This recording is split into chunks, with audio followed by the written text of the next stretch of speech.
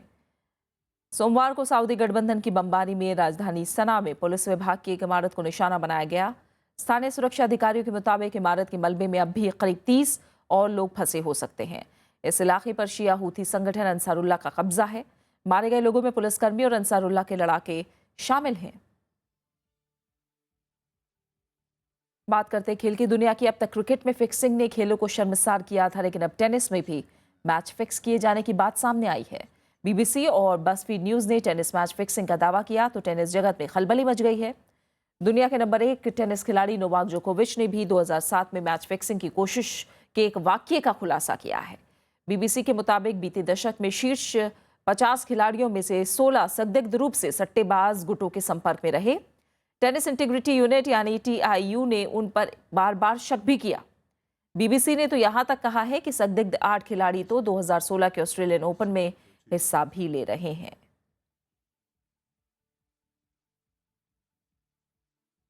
दिल्ली विश्वविद्यालय का रामजस कॉलेज अपनी स्थापना के 100वें साल में प्रवेश कर गया है। सोमवार से देश के इस नामी कॉलेज के शताब्दी समारोह का सिलसिला शुरू हुआ, जो पूरे साल जारी रहेगा।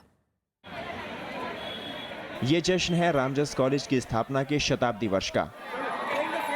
ये महज शुरुआत है, क्योंकि पूरे साल कॉलेज में सांस्कृतिक और साहित्यिक कार्यक्रमों का आयोजन किया जाएगा। The future is challenging, but we know it cannot unfold without us.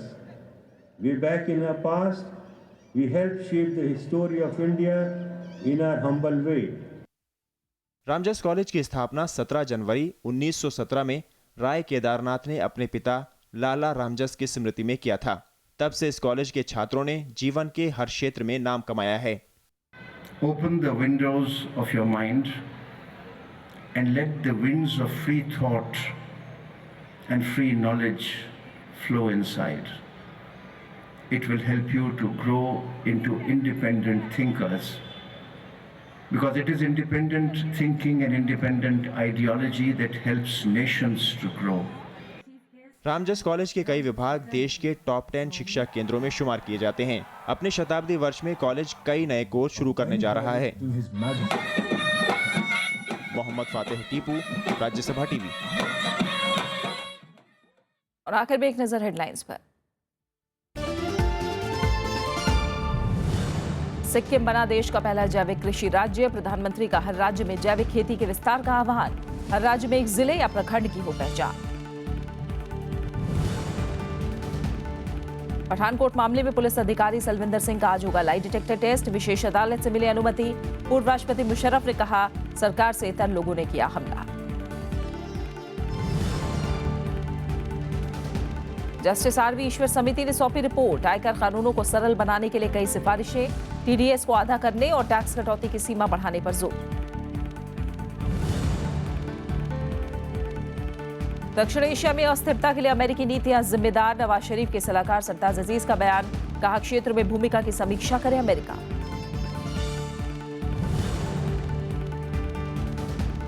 कच्चे तेल की कीमतों में भारी गिरावट। 12 साल में पहली बार प्रति बैरल $28 के नीचे। ईरान से प्रतिबंध हटने का असर।